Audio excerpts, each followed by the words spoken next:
আমি, আমার, এই দুটো আমাদের আগে ত্যাগ দিতে হবে। আমি, আমার যতক্ষণ এই আমাদের এই অহংকারটা থাকবে, ততক্ষণ কিন্তু আমার সেই ভগবানের শ্রীচরণে আশ্রয় নিতে পারবো না। তাই অর্জুনকে বলছে, অর্জুন, অহংকারং বলং দর্পং কাম ক্রোধং পরিগ্রহম। অহংকার, বল, দর্প, গর্ব, এগুলো আগে ত্যাগ করো। অহংকারং বলং দর্পং গর্বং কামক্রোধং, আর কামনা বাসনা, ক্রোধ, এগুলো আগে ত্যাগ করতে হবে। এটাই হচ্ছে প্রথম আমাদের মানবগণের উচিত কর্তব্য, এই কর্তব্য করা। একদিন দেখবে আমি বা আমার বলে কেহ নাই। যদি তুমি বিছনায় কিছুদিন শুয়ে থাকো, বুঝতে পেরে যাবে কে তোমার আপনজন।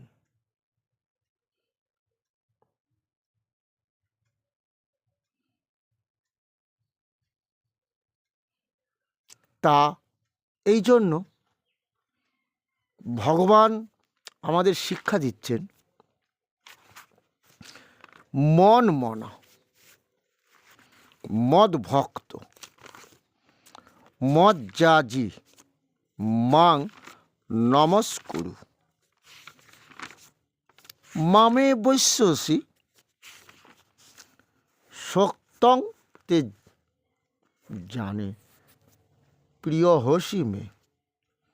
তোমরা আমার প্রিয়জন তো। আমি সত্য প্রতিজ্ঞা করে বলছি, আমাকে মন দাও, আমার ভক্ত হও, আমাকে পুজো করো, ভজন করো। আমি আবার সত্য প্রতিজ্ঞা করে বলছি, তুমি আমার মধ্যেই থাকবে অর্জুন। কেন তুমি মৃত্যুর পর পিণ্ড খাওয়ার চিন্তা করে স্বর্গ লাভ করার চিন্তা, কেন মৃত্যুর পর পিণ্ড খেয়ে ছেলের হাতে স্বর্গ লাভের চিন্তা করছো অর্জুন? এটা করো না। এ তো গেল শ্লোকটা। আবার অর্জুনকে বলছে, অর্জুন,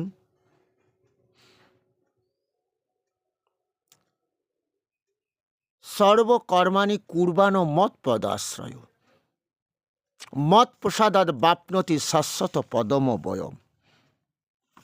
চেতসা সর্বকর্মাণি সংন্যাস্য মৎপর বুদ্ধিযোগমুপাশ্রিত মচ্চিত্ত সততং ভব মচ্চিত্ত সর্বদুর্গানি মৎ প্রসাদাৎ তরিষ্যসি।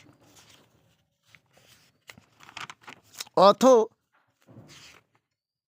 চেত্তমহংকরণ্য শস্যসি বিরঙ্খসি। এই যে কথাটা কি বলছেন, সর্বকর্মাণি কুর্বাণ মৎ পদাশ্রয়। সংসারে যে দৈনন্দিন কর্ম করে চলেছো, সংসার করেছো, ছেলে মেয়ে পালন করছো, সবাইকে পালন করছো, মা বাবা ইত্যাদি সবাইকে, স্ত্রী পুত্র কন্যা পালন করছো, বাড়ি গাড়ি সব তৈরি করছো তাদের সুখের জন্য। এই যে করছো এইগুলো,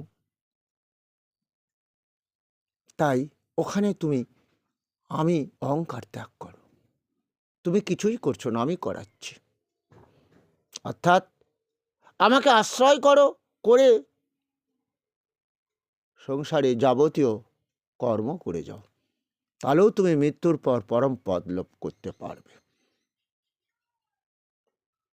হলো, এখন আমাকে আশ্রয় করবে কেন? আমি কে? কৃষ্ণ।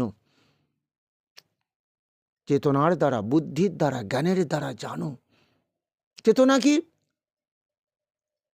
সর্বস্ব চাহঙ্গি, সমস্ত জীবের হৃদয়ে আমি আছি আত্মারূপে, পরম চেতনা তো। তাহলে আমি তোমার এই দেহের মালিক। আমি দেহ ত্যাগ করলে তোমার দেহটার কোনো মূল্য থাকবে না।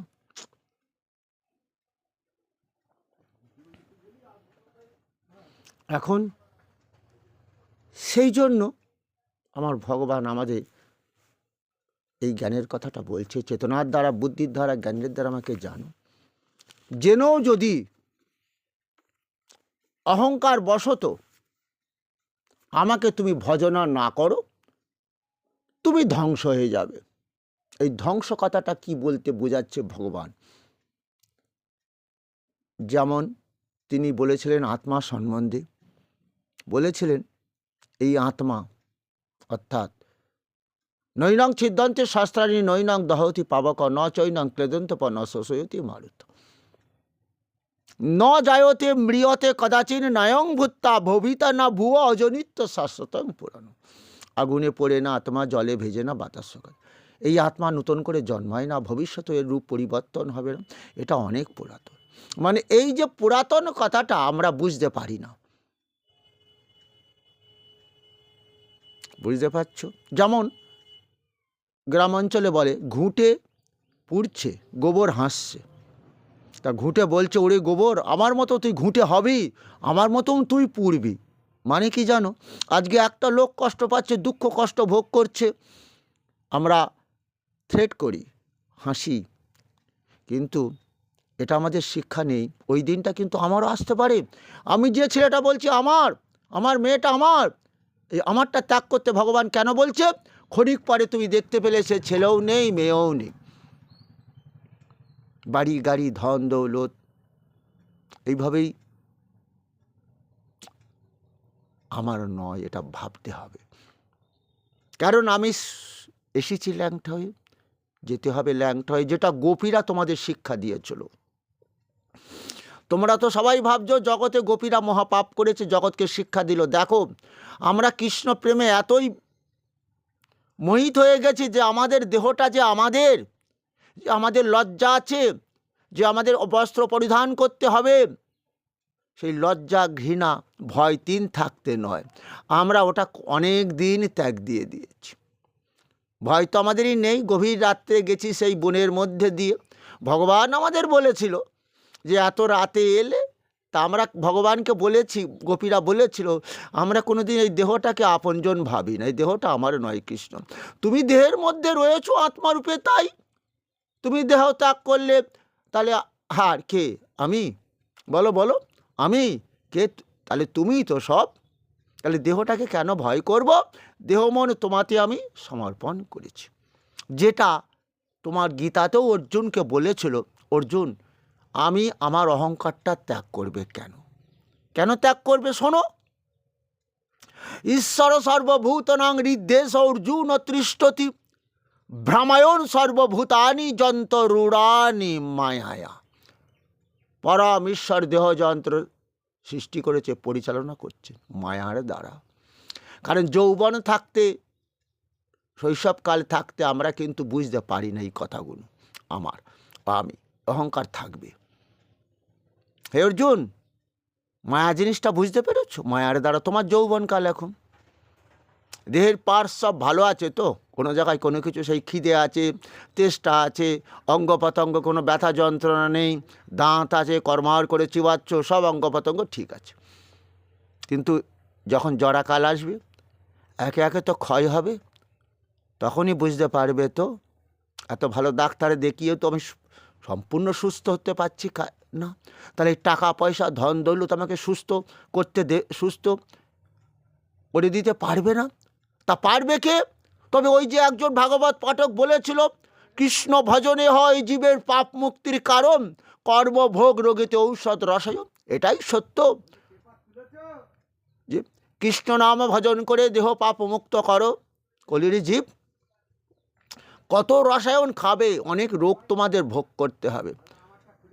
তাই হয়তো সেই ভক্ত আজকে গীতার বাণীগুলো মেনে ভগবানে মন দিয়েছে, ভগবানের ভক্ত হয়েছে, হয়তো বলছে আমার কৃষ্ণ, আমার বাবা কৃষ্ণ। তাহলে আমার বাবা কৃষ্ণ এই যে তুমি বলে ফেললে, এবারে বাবা তোমারই হয়ে যাবে। কারণ এটাই সেই গীতাতে বলছে, অর্জুন,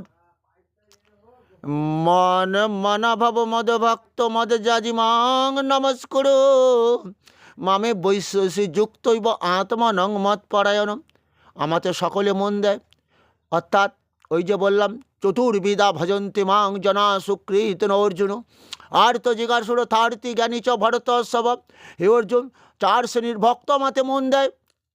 আর্ত রোগে সোগে জর্জরিত হয়ে পয়সা খরচ করেও দেহ সুস্থ করতে পারছে না, আর্তভক্ত আমাকে ডাকছে, ঠাকুর এমন রোগ দিলে আর কত রোগের যন্ত্রণা ভোগ করব।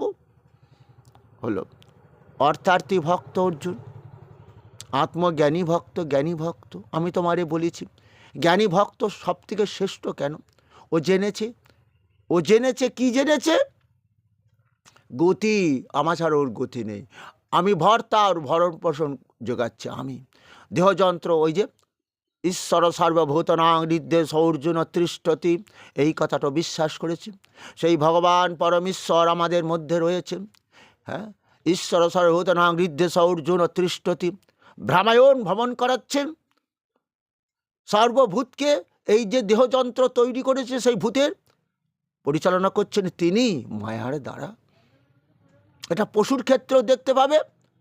মোটা কুকুর যৌবন কাল সব তাড়া করছে, যখন বয়স্ক হয়ে গেছে এক জায়গায় পড়ে রয়েছে, কত কুকুর তাকে হয়তো কামড়ে টেনে ছিঁড়ে নিয়ে টানতে টানতে নিয়ে চলে যাচ্ছে। দেখতে পাই কুকুরের মধ্যেও। কথা মানুষও হয়তো হয়, মানুষেরও দশা সেই রকমই হয়। তা এইবারে কি বলছে ভগবান? তাহলে হে অর্জুন, পরমেশ্বর দেহযন্ত্র পরিচালনা করছে মায়া। তাহলে কি করবে? তমেব শরণং গচ্ছ, সেই পরম ঈশ্বরের শরণাপন্ন হও, তাহার আশ্রয় লও। পরম ঈশ্বরের কৃপায় সংসারে সুখ পাবে, শান্তি পাবে, মৃত্যুর পর পরম মোক্ষ লাভ করবে। সেটাই সেই ভগবান চাইছে। আমার বলো না, আমি বলে অহংকার করো না। সেই পরমেশ্বরকে দেহমন তাকেই সমর্পণ করে দাও। তাই সেদিনকে গোপীরা দিয়েছিল, জগৎকে জানিয়ে দিয়েছিল যে দেখো, আমরা ল্যাংটা হয়ে আসি, ল্যাংটা হয়ে যাব, এটা ভুলে যাই। এই অহংকারে মদমত্ত হয়ে সবই বলি আমি আমি আমার, অহংকার করি, কিছুই তোমার নয়। তা তোমার কি করবে? মৃত্যুর পর, অর্থাৎ তুমি অসুস্থ হয়ে পড়ে থাকো 10 দিন, তুমি বুঝতে পারবে তোমার কি আপনজন। এটা আমার ভগবান এই জন্য বোঝালেন যে আমার বলতে শেখো, আমার বাবা কৃষ্ণ। কারণ আমার বাবা যদি কৃষ্ণ বলতে পারো, আমার মাতা রাধারানী, আমার বাবা কৃষ্ণ বললে কি হবে বলো দেখি? মা যশোদা আজকে মাটি খেয়েছে। গোপাল, কেন মাটি খেলি বাবা? তা মাকে মুখটা দেখাচ্ছে যখন বিশ্ব ব্রহ্মাণ্ড দেখছে। মা অজ্ঞান হয়ে পড়ে গেছে। মার কাছে এসে বলছে, মা আমি তো আমার এই রূপটা তোমাকে দেখাতে চাইনি মা, কেন তুমি দেখলে? তা মার কাছে এসে কাঁদছে সে ভগবান। ওঠো মা, ওঠো, আমি তোমারই হয়ে থাকবো জন্ম জন্মান্তরে। কিন্তু আমি তো আমি এসেছি কেন জানো? পরিত্রাণায় সাধুনাম বিনাশায় চ দুষ্কৃতাম ধর্ম সংস্থাপনার্থায় সম্ভবামি যুগে যুগে। আমি যে বলেছি পৃথিবীতে যখন পাপী লোকের সংখ্যা বেড়ে যাবে, পাপীদের বিনাশ করেই তো আমি কি করব জানো মা? আমি কি করব? ধর্ম রাজ্য প্রতিষ্ঠা করব। তাই তুমি ভয় পেও না মা, আমি তোমার কাছেই থাকব। তবে এই বাল্যকালটা তোমার কাছেই আমি থাকব। তা সেদিনকে সেই ভগবানকে যদি আমরাও আমার বাবা কৃষ্ণ বলে ডাকতে পারি, আমার গীতা যদি বলতে পারি, আমার গীতা বললে কি হবে? এই যে মৃত্যুর পর আমাদের সেই গীতাই তো সঙ্গে দেবে, আর তো কিছুই সঙ্গে দেবে না। সেই গীতা পাঠ হবে, তবে গীতাটা সঙ্গে দিও না, গীতাটা পড়ো। অর্জুনকে বলেছিল না, অভ্যাস যোগ করো, বৈরাগ্য ভাব আনো। কেন? এই বৈরাগ্য ভাব আনলে কি হবে জানো? এই যে তুমি ভেবেছিলে যে গীতাই তো সব, গীতাই আমার আপনজন। কারণ এই যারা গীতা পড়ে তারা ধনী এই কারণে। তা কারণ মৃত্যুর পর আমাদের যত গ্রন্থ আমরা পাঠ করেছি, কিন্তু কোনো গ্রন্থ পাঠ হয় না, এই গীতাই পাঠ হয়। আমরা এটা জানি, কিন্তু আমরা জেনেও তো অবুঝ হয়ে থাকি। কারণ সেই গীতা পড়ি না, গীতা জ্ঞান লাভ করি না, তাহলে এই মৃত্যুর পর গীতা পাঠ তার পক্ষে কী কাজ হবে? কোনো কি কাজ হবে? অনেকে বলবে আমি তো গীতা পড়তেও পারি না। তা তুমি তো জানলে ভগবান বলছে যে পাড়ায় যখন গীতা পাঠ হয় শুনতে পাও।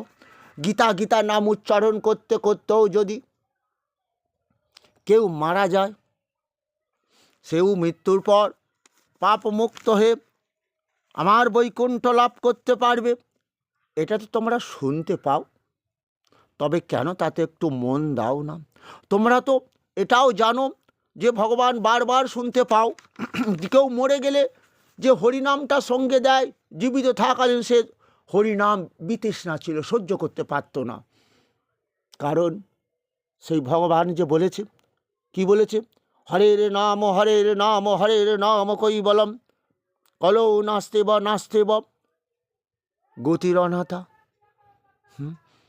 তা এই যে কথাটা ভগবান বলেছে, কেন যে হে কলির জীব, যত কিছু মন্ত্র পড়ো, হরি নাম ছাড়া তোমরা সুখ পাবে না, শান্তি পাবে না। তাই তোমরা এই হরিনাম মন্ত্রটা দেহ দিয়ে নিজেরা উচ্চারণ করো, শ্রবণং কীর্তনং। বুঝতে পেরেছ? শ্রবণ করো, কীর্তন করো, দেহ দিয়ে হরিনাম তাহলে গাইতে হবে তো, নাহলে কি কাজ হবে? মরে যাবার পর ছেলে হরিনাম দিচ্ছে, কত ভালো মন্দ খেতেও দিচ্ছে, কিন্তু তুমি তো দেখলে, তোমরা তো দেখলে কি সে বাবা কিছুই খেতে এলো না, তাহলে তাকে যে হরিনামটা শোনালে, হ্যাঁ, তাকে ওই বাবাকে সেই হরিনামটা শুনল? এটাই সেই ভগবান বলছিল। তাই সেই একটা গান আছে না, মন রে তুমি কৃষি কাজ জানো না, এমন মানব জমিন রইল পতিত, আবাদ করলে ফল তো সোনা, কালী নামে দাউড়ে বেড়া, ফসলে তছরূপ হবে না। সে যে মুক্ত কেশী শক্ত বেড়া, তার কাছেতে, অর্থাৎ তার কাছেতে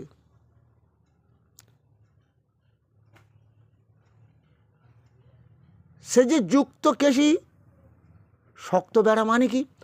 তার নাম নিলে দেহের মধ্যে কাম ক্রোধ লোভ এর আশ্রয় করতে পারবে না, সেই দেহটা পবিত্র হয়ে যাবে। হে অর্জুন, মরার পর পিণ্ড খাবার চিন্তা না করে এটা শোনো, ঊর্ধ্বং গচ্ছতি সত্যস্থাপ। যারা জীবিত থাকাকালীন এই কাম ক্রোধ লোভকে জয় করেছে, এই যে দেহ একটা যে জমি, যে জমিতে ভালো করে ফসল ফলিয়েছে, সেই ফসল দিয়ে সারা বিশ্বের পরম উপকার করেছে। You give me blood, I will be freedom. আজকে শ্রদ্ধেয় আমার মাতা ইন্দিরা গান্ধী, আজকে বাংলাদেশ পরাধীন ছিল, পাকিস্তান তার উপর অকথ্য অত্যাচার করত, ফসল সমস্তই বাংলাদেশে হতো, তাদের টেনে নিয়ে চলে যেত, তাদের দুর্ভিক্ষ দেখা দিত। আজকে তিনি কি করলেন? স্বাধীন করে দিলেন। সারা বিশ্ব তাকে পুজো করে। কেন? তোমরা বুঝতে পেরেছো? সেই গানটা কত সুন্দর জানো? এই গানটা কোনোদিন চিন্তা করেছো? তুমি আমি মরে যাব, লোকে গালাগাল দেবে, এরপরে সারা মরেছে, ভালো হয়েছে। আজকে তারা আমাদের পুজো করি। যিনি বললেন you give me blood, I will be freedom, সারা বিশ্বে পূজিত। মনে আছে সেই স্বামীজির কথা? তাদের দেহটা আমরা পূজা করি, কারণ এই দেহ দিয়ে তারা কত মহৎ কর্ম করেছে। তাই সেই গানটা কত আমাদের জীবনে মূল্যবান। মন রে কৃষি কাজ জানো না, এমন মানব জমিন রইল পতিত, আবাদ করলে ফল তো সোনা। এটাই ভগবান চেয়েছিল। হে অর্জুন, কামরাগ বিবর্জিত বল আমি দিয়ে থাকি। আমার জন্য যারা কর্ম করে তাদের সেই শক্তি আমি দিয়ে থাকি। তাই আমাদের সেই দেহটা, আদর্শ দেহ তৈরি করতে গেলে কি করতে হবে? বাবা, আমি কান্না মুলছি, আর আমি কোনো দিন অপরাধ করব না। আমার ভগবান তো সেটাই চেয়েছিলেন। অর্জুন, আমি যে তোমার বড় আপনজন, এইভাবে তুমি আমাকে মন দাও, অর্থাৎ মন বাবা মদ ভক্ত মজ্জাজি মাং নমস্কুরু মামে বৈশ্যসী যুক্তৈব আত্মনং। তোমার আত্মাটা আমার সঙ্গে যোগ করো। আমারই আত্মা তোমার মধ্যেই রয়েছে। তুমি তোমার সন্তান যেমন তোমার আত্মার স্বরূপ, আমিও তো কৃষ্ণ, তোমার পরম আত্মীয়। তাই এসো আমরা ডাকব, জয় বাবা শ্রীকৃষ্ণের জয়, জয় মাতা রাধারানী শ্রীচরণের জয়, জয় বাবা শ্রীকৃষ্ণের শ্রীচরণের জয়, জয় মাতা রাধারানীর শ্রীচরণের জয়। তবে হ্যাঁ, মহাপ্রভুকেও মানতে হবে। তোমরা যদি বদন ভরে এইভাবে গাইতে পারো, যখন সময় পাবে, মহাপ্রভু বলেছে রাত্র দিন নাম লয় খাইতে শুইতে, এই যে মহামন্ত্র যে বলেছেন, গাও গাও, গাওতে গাইতে কি হবে? তুলসীর মালাটা পরো বলেছি আমি, যে দেহটা পবিত্র হয়ে যাবে, মনটা সেই কৃষ্ণতে থাকবে। ওই যে রাধে রাধে যেমন বললে, রাধারানীর নাম উচ্চারণ করো দেহ দিয়ে, রাধারানী যেমন দেহ মন সেই ভগবান কৃষ্ণতে সমর্পণ করেছে। আর ওই তোমরা গোপী চন্দন, গোপীদের পায়ের ধুলো সারা অঙ্গ পতঙ্গে লাগাও, লাগাও তো, কখনো মাথায়, কখনো বুকে, বুঝতে পারলে, কখনো হৃদয়ে, যেখানে ভগবান রয়েছেন। আর গাও হরে কৃষ্ণ কৃষ্ণ কৃষ্ণ হরে হরে, হরে রাম রাম রাম হরে হরে, হরে কৃষ্ণ কৃষ্ণ কৃষ্ণ কৃষ্ণ হরে হরে, হরে রাম রাম রাম হরে হরে, হরে কৃষ্ণ কৃষ্ণ কৃষ্ণ কৃষ্ণ হরে হরে, হরে রাম রাম রাম হরে হরে। যখন রোগে ভুগছ, শোকে ভুগছ, শান্তি নেই, উচ্চ স্বরে হরিনাম গাও, দেখবে দেহ পবিত্র হয়ে যাবে। যে কাম ক্রোধ লোভ আজকে এই কষ্ট দিচ্ছে, সেই জন্য তারাও তোমাকে শিক্ষা দেবে, ওরে জগতে আমার প্রভু শ্রীকৃষ্ণ ছাড়া সবই অনিত্য। তাই সেই ভগবানের কথা বিশ্বাস কর। অনিত্যমা সুখাং লোকমিমাং প্রাপ্য ভজস্ব মাম। অনিত্য সুখের পেছনে তোমরা ছুটো না অর্জুন, আমাকে ভজনা করো। মামুপেত্য পুনর্জন্ম দুঃখালয় আমার শাশ্বতম। আমাকে ভজনা করতে করতে যদি তুমি আমাকে লাভ করতে পারো, তোমাদের এই দুঃখের আলয়ে আর আমি আনব না, আমার বৈকুণ্ঠে নিয়ে চলে যাব। তুমি বিষ্ণু দূত হয়ে সেখানে বসবাস করবে। কারণ বহু জন্ম তো কষ্ট পেয়েছিল, 84 লক্ষ জনি ভ্রমণ করে, আর দুঃখ পাবেন অর্জুন।